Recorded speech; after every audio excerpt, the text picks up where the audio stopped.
Hello everyone. ये video जो है वो क्लास 6 के स्टूडेंट्स के लिए है और क्लास 6 में आज हम लोग साइंस का दूसरा चैप्टर करने वाले हैं जिसका टाइटल है components of food. Components of food का मतलब होता है भोजन के अवयव। देखिए बोलता है we need food to stay alive. देखिए हमको जीवित रहने के लिए भोजन की आवश्यकता होती है। भोजन से जो है हमें कार्य करने के लिए, खेलने के लिए ऊर्जा की प्राप्ति होती है। और भोजन में हम लोगों को अलग अलग प्रकार के भोजन चाहिए होता है, चाहे वो चपाती, दाल, राइस, वेजिटेबल, राजमा, एग, फिश, मीट, ये सब चाहिए होता है। वी टेक यानी कि हम लोग जो है मुख्य रूप से दिन में दो मील्स लेते हैं जो कि अलग अलग आइटम्स का होता है। जैसे कि अगर आप देखिएगा कि मील में हम लोग क्या लेते हैं अपने भोजन में, दही, बटर, घी, पिकल, सलाद, इन सबको शामिल करते हैं। मॉर्निंग ब्रेकफास्ट की वहीं अगर बात करें तो उसमें जो है जनरली लोग ब्रेड, एग, मिल्क वगैरह लेते हैं। Each dish is made up of one or more ingredient which are obtained from, यानी कि हर एक जो भोजन है वो आपको उसमें एक या एक से ज़्यादा आपके खाद्य पदार्थ शामिल होते हैं जो कि जानवरों से प्राप्त होते हैं या फिर तो पेड़ पौधों से प्राप्त होते हैं। और ये सारे जो आपके कंपोनेंट्स होते हैं वो हमारे शरीर के ग्रोथ के लिए बहुत ही ज़्यादा ज़रूरी होते हैं। ऐसे ही आपके खाद्य पदार्थ जो कि हमारे शरीर को बढ़ने में मदद करते हैं, ग्रोथ में मदद करते हैं, इनको हम लोग न्यूट्रिएंट्स यानी कि पोषक तत्व कहते हैं। पोषक तत्व मुख्यतः 5 हैं: कार्बोहाइड्रेट, प्रोटीन, विटामिन, फैट्स और minerals. Each food does not contain every, यानी कि एक भोजन में जो है कभी भी सारे के सारे पोषक तत्व नहीं मिल पाते हैं। अलग अलग फूड के जो हैं आपके अलग अलग न्यूट्रिएंट का जो है खजाना होते हैं, तो इसीलिए हम लोग को विभिन्न प्रकार के भोजन लेना पड़ता है जिससे कि हमारे शरीर में जो है हर एक आपको न्यूट्रिएंट की पूर्ति हो सके। कुछ में कार्बोहाइड्रेट ज़्यादा पाया जाता है, कुछ में जनरली जो आपको शुगर वाले एलिमेंट्स होते हैं, जो शुगर वाले भोजन होते हैं, उनमें आपको कार्बोहाइड्रेट की मात्रा ज़्यादा पाई जाती है। अगर आपको टेस्ट करना है कि किसी फूड में कार्बोहाइड्रेट है कि नहीं है, स्टार्च है कि नहीं है, तो उसके लिए जो है आप स्टार्च टेस्ट ले सकते हो। स्टार्च टेस्ट में सॉल्यूशन का रंग जो है वो नीला पड़ जाता है जिससे कि पता चलता है कि उसमें स्टार्च का प्रेजेंस है। ये स्कूल खुलेगा तो आप लोग कर भी लीजिएगा। अब आता है हम लोग का सोर्सेस ऑफ कार्बोहाइड्रेट, यानी कि कार्बोहाइड्रेट के स्रोत क्या है। तो सबसे पहले हम जान लेते हैं कि कार्बोहाइड्रेट करता क्या है। तो कार्बोहाइड्रेट जो है वो हमारे शरीर में ऊर्जा का स्रोत है, मतलब ऊर्जा प्रदान करता है। और कार्बोहाइड्रेट के स्रोत की अगर बात करें तो बाजरा, पपाया, पपीता, राइस, मेज, वेट, ये सब जो है कार्बोहाइड्रेट के स्रोत हैं। ठीक है। कार्बोहाइड्रेट क्या करता है कि हमारे शरीर में एनर्जी का देने का काम करता है। यहाँ पर जो है आपको एक छोटा सा एक्टिविटी दिया हुआ है जिसमें आपको पता करना है कि इसमें कार्बोहाइड्रेट है या नहीं। ये देखते हैं कि क्या है। Take different food items in a test tube. एक टेस्ट ट्यूब में हम लोग को अलग अलग तरीके के भोजन लेना है। टेक मिल्क इन, यानी कि एक टेस्ट ट्यूब में आप क्या कर लीजिए कि मिल्क ले लीजिए। एक में क्या कीजिए कि एग का जो येल्क होता है, पीला वाला पार्ट, वो ले लीजिए। और एक में जो है एल्ब्यूमिन ले लीजिए। और उसके बाद एक में आप क्रस्ट, जो आपको पिसा हुआ राजमा होता है, वो ले लीजिए। दो आपको सोडियम हाइड्रोक्साइड के बोतल लेने हैं और एक आपको कॉपर सल्फेट लेना है और एक ड्रॉपर लेना है। और सब में जो है आपको 2-3 ड्रॉप आपको कॉपर सल्फेट का सोल्यूशन हर एक टेस्ट ट्यूब में मिलाना है। और उसके बाद सोडियम हाइड्रोक्साइड का सोल्यूशन 5 से 6 ड्रॉप मिलाना है और उसको अच्छे से मिलाना है और उसको आपको ऑब्जॉर्व करना है। तो ये आप जब विद्यालय खुलेगा तभी इसको हम लोग स्टडी कर पाएंगे, क्योंकि ऐसे तो एक्टिविटी पढ़ने का कोई फ़ायदा नहीं होता है। फिलहाल हम लोग थ्योरी कर लेते हैं। इसके बाद दिया हुआ है sources of protein. Sources of protein क्या होता है, जो प्रोटीन के स्रोत होते हैं उनके बारे में हम पढ़ लेते हैं। Proteins are needed for the growth. Protein जो है हम लोगों के शरीर के ग्रोथ के लिए ज़रूरी है, हमारे शरीर के मरम्मत के लिए ज़रूरी है। इसी कारण इनको हम लोग बॉडी बिल्डिंग फूड भी कहते हैं। और प्रोटीन के अगर सोर्स की बात करते हैं, यहाँ पर आप देख सकते हो क्या क्या है। दाल मुख्यतः होते हैं, एग, मिल्क, मीट, ये सब जो होते हैं आपको प्रोटीन के सोर्स होते हैं। अब प्रोटीन का पता लगाने के लिए भी जो है आपको थोड़ा सा यहाँ पर एक्टिविटी दिया हुआ है। इसको आप चाहो तो स्टडी कर सकते हो। मैं इसको स्टिल कर दे रही हूँ थोड़ी देर के लिए। इसमें भी जो है आपको कुछ भोज्य पदार्थ लेने हैं और उन सबको जो है पेपर पर बिछा देना है। सबको जो है हमर से क्रश करना है, यानी कि आपको पीसना है और फिर आपको सबको आपको पेपर पर बिछा देना है। और क्या करना है, seed of groundnut see turn. आप देखिएगा कि क्या हो जाएगा कि कुछ में से जो है जैसे कुछ भोजन को आप रखिएगा ना कागज़ पर, तो वो बिल्कुल तैलीय तैलीय हो जाता है। तो वो दिखाता है प्रेजेंस ऑफ फैट को। और जो तैलीय नहीं होता है, जिस पे ऐसे स्पॉट्स नहीं दिखते हैं तेल जैसे, तो वो आप उसमें एब्सेंस ऑफ फैट को वो दिखा रहा है। ठीक है। तो इस तरीके से आप पता लगा सकते हो कि इसमें फ़ैट प्रेजेंट है, किसमें नहीं है। और बात करते हैं हम सोर्सेस ऑफ फैट की, तो फैट भी जो है वो हमें एनर्जी देने का काम करता है। Fats gives more energy as compare to the, यानी कि फैट जो है इससे जो है हम लोग को कार्बोहाइड्रेट से अधिक मात्रा में एनर्जी की प्राप्ति होती है। अगर इसके सोर्सेज की बात करें तो यहाँ पर दिया हुआ है तेल, घी, ये सब जो होते हैं आपके फैट के सोर्सेस होते हैं। अब बात करते हैं हम वाइटामिन की, तो वाइटामिन जो है वो हमारे शरीर को बीमारियों से लड़ने में मदद करते हैं। इसके अलावा ये हमारे दांत, मसूड़े, आँख, हड्डी और मसल्स को भी स्वस्थ रखने का कार्य करते हैं। विटामिन अलग अलग तरीके के होते हैं, जैसे vitamin A, vitamin C, vitamin D, vitamin E, ये सब होते हैं। और इसके अलावा विटामिन के जो है बी कॉम्प्लेक्स, बी में भी विटामिन बी कॉम्प्लेक्स और सब बहुत सारे आते हैं। और आवर बॉडी नीड्स यानी कि हमें हर एक विटामिन की आवश्यकता होती है प्रॉपर मात्रा में। विटामिन ई की ज़रूरत होती है हमें हमारे आँखों के लिए, हमारे स्किन के लिए। वही विटामिन सी जो है वो हमें बीमारियों से लड़ने में मदद करता है। विटामिन डी जो है वो हमारे हड्डी और दांतों को स्वस्थ रखने का काम करता है। और अगर विटामिन की सोर्सेज की बात करें तो यहाँ पर आप देख सकते हो विटामिन ए का सोर्स क्या है, हरी सब्जियां हैं, फल है। विटामिन बी का सोर्स है एप्पल है, टोमेटो वगैरह हैं। विटामिन सी का सोर्स खट्टे फल है, ऑरेंज, लेमन वगैरह। विटामिन डी का सोर्स जो है वो आपको दूध है। इसके अलावा सनलाइट होता है, बटर वगैरह भी जो है वो विटामिन डी का अच्छा सोर्स होता है। इसके अलावा दिया हुआ है मिनरल्स। मिनरल्स मतलब होता है खनिज। मिनरल्स की आवश्यकता हमारे शरीर को कम मात्रा में होती है। हर एक मिनरल जो है वो हमारे शरीर के प्रॉपर ग्रोथ के लिए और हमारे स्वास्थ्य को अच्छा बनाए रखने के लिए आवश्यक होता है। सम इम्पॉर्टेंट मिनरल्स, कुछ आपके अगर महत्वपूर्ण मिनरल्स की अगर हम बात करें तो वो कौन है? Iron, calcium, phosphorus, iodine. देखिएगा कि बहुत सारे लोग बोलते हैं शरीर में आयरन का कमी हो गया, मतलब क्या हो गया है? मिनरल की कमी हो गई है। यहाँ पे मिनरल के सोर्सेस आपको दिए गए हैं। आयरन का सोर्स है Apple.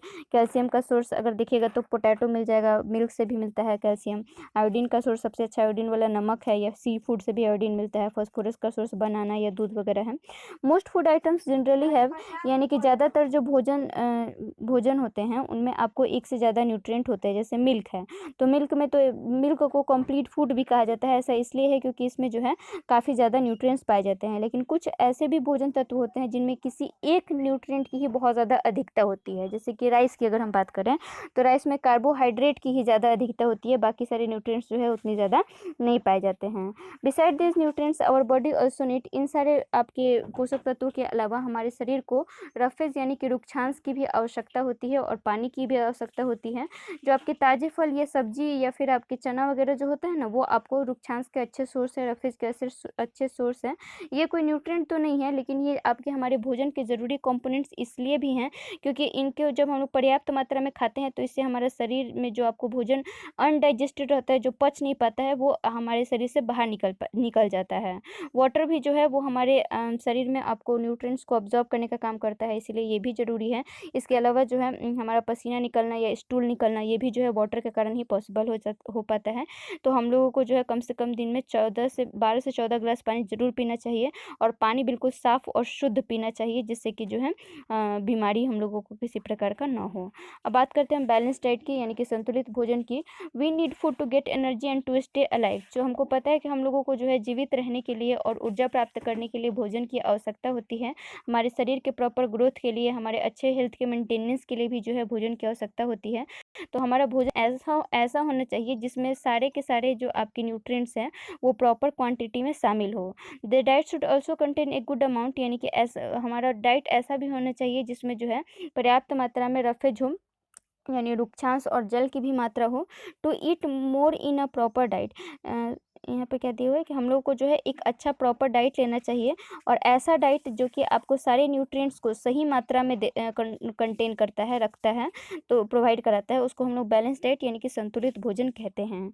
In different ages and according to our work we need different, यानी कि अलग अलग एज में जो है और हमारे काम के अनुसार हम लोगों को अलग अलग मात्रा में न्यूट्रिएंट्स की आवश्यकता होती है। Therefore we should take the diet according to our work, इसीलिए जो है हम लोगों को अपने काम के, यहाँ पे काम क्यों कह रहा है कि काम मतलब मेहनत, जितना मेहनत है उसी के अकॉर्डिंग जो है आपको आपका डाइट लेना चाहिए।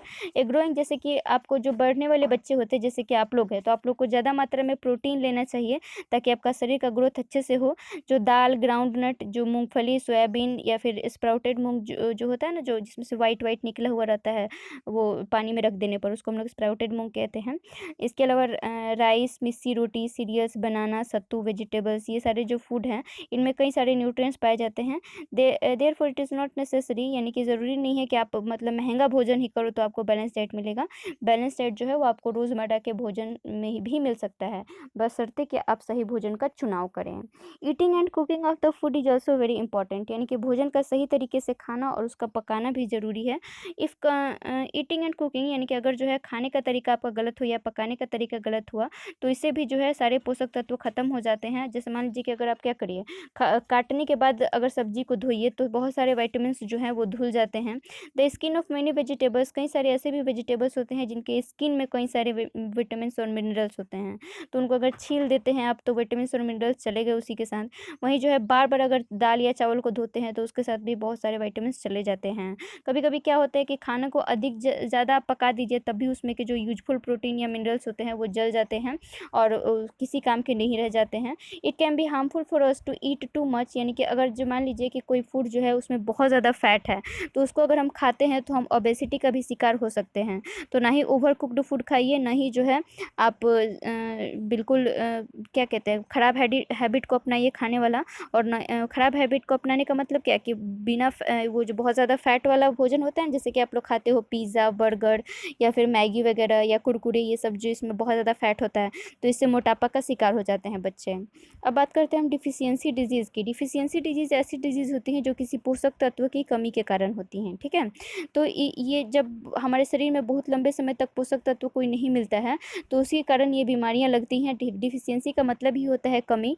ये कि कोई भी एक न्यूट्रिएंट अगर कम हो गया तो उसके कारण आपको डिफिशियंसी लग सकता है। A person does not get enough, जैसे मान लीजिए कि अगर किसी आदमी को बहुत लंबे समय तक प्रोटीन का प्रॉपर डाइट नहीं मिला तो उसका ग्रोथ रुक जाएगा, उसका बाल झड़ने लगेगा, स्किन उसका ख़राब हो जाएगा, उसका फेस जो है वो सूज सकता है, डायरिया हो सकता है। इसको if we do not have carbohydrate and protein rich food, अगर हम मान लीजिए कि कार्बोहाइड्रेट या फिर प्रोटीन वाला भोजन बहुत लंबे समय तक नहीं लेते हैं तो हमारे शरीर का ग्रोथ बहुत बुरी तरीके से प्रभावित होगा या फिर हम जो है बहुत ज़्यादा पतले, बहुत ज़्यादा कमज़ोर हो जाएंगे। यहाँ पर जो है आपको वहीं अगर विटामिन और मिनरल्स की भी डिफिशियंसी होती है तो भी कई तरीके की बीमारियां लग सकती हैं, जिसको आपको यहाँ पर टेबल के रूप में दिखाया गया है। जैसे कि विटामिन ए की कमी से क्या होता है, रतौंधी का रोग होता है, इसमें आपको बहुत कम दिखाई पड़ता है, कम रोशनी में। विटामिन बी की कमी से बेरी का रोग होता है जिसमें आपकी हड्डियाँ मांसपेशियाँ आपको कमज़ोर हो जाती है। विटामिन सी से स्कर्वी रोग होते हैं जिसमें आपको मसूड़े वगैरह से खून आने लगता है। विटामिन डी की कमी से रिकेट रोग होता है जिसमें आपके बोन्स जो होते हैं वो बिल्कुल सॉफ्ट हो जाते हैं, मतलब कि बहुत कमज़ोर हो जाते हैं। आयरन की कमी से एनीमिया रोग होता है, इसमें कमजोरी होती है, स्वेलिंग होता है, सूजन होता है।